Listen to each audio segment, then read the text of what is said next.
नमस्कार दर्शकों, आप देख रहे हैं आवाज इंडिया। मैं हूं श्रद्धा पाठक। महाराष्ट्र में बदलापुर यौन उत्पीड़न मामले को लेकर आरोप प्रत्यारोप का दौर जारी है।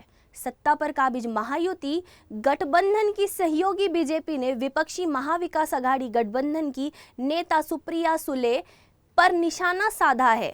एनसीपी शरद पवार की पार्टी के नेता जितेंद्र आव्हाड पर एक बलात्कार के आरोपी का मदद करने का आरोप लगाते हुए पार्टी और नेता सुप्रिया सुले पर गंभीर आरोप लगाया गया है। नमस्कार।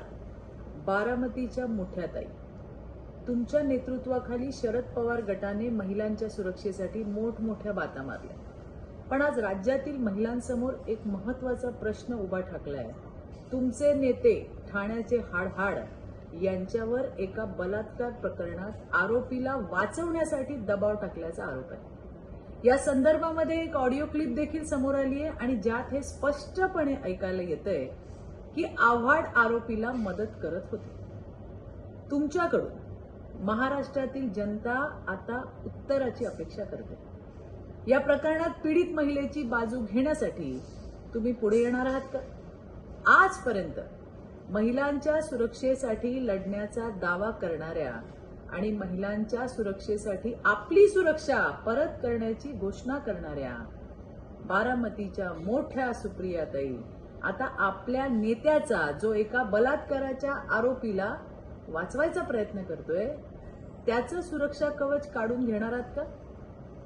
तुमच्या पक्षाच्या धोरणात महिलांच्या सुरक्षेसाठी आश्वासनं दिली जात असताना तुम्ही अश्रू ढाळले होते, पण आता या गंभीर प्रकरणावर तुम्ही पक्षांतर्गत तरी कारवाई करणार आहात का?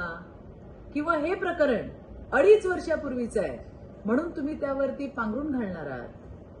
मोठ्याताई, नक्की तुम्ही काय करणार आहात? प्रकरण जुनं असलं तरी आता ते समोर आलंय, त्यामुळे तुम्ही यातून पळ काढू शकत नाही। हे लक्षात घ्या की गुन्हा करणारा जितका दोषी असतो तितकाच त्याला वाचवणारा सुद्धा दोषी असतो। महाराष्ट्रातील जनतेला कळू द्या, तुमच्या लाडक्या आव्हाडवर तुम्ही काय कारवाई करणार आहात? सुप्रियाताई, आज तुमच्यावर मोठी जबाबदारी आहे। महाराष्ट्रातील महिलांच्या सुरक्षेचा मुद्दा केवळ भाषणापुरता आणि आंदोलनापुरता मर्यादित ठेवणार आहात की खरंच या आव्हाडवर कारवाई करून महिलांना न्याय देणार आहात? वाट बघतोय महाराष्ट्र आपल्या उत्तराची, बारामतीच्या मोठ्याताई। धन्यवाद। जय हिंद, जय महाराष्ट्र। वीडियो जर्नलिस्ट शिवाजी काले के साथ अंजनी कुमार मिश्रा की रिपोर्ट।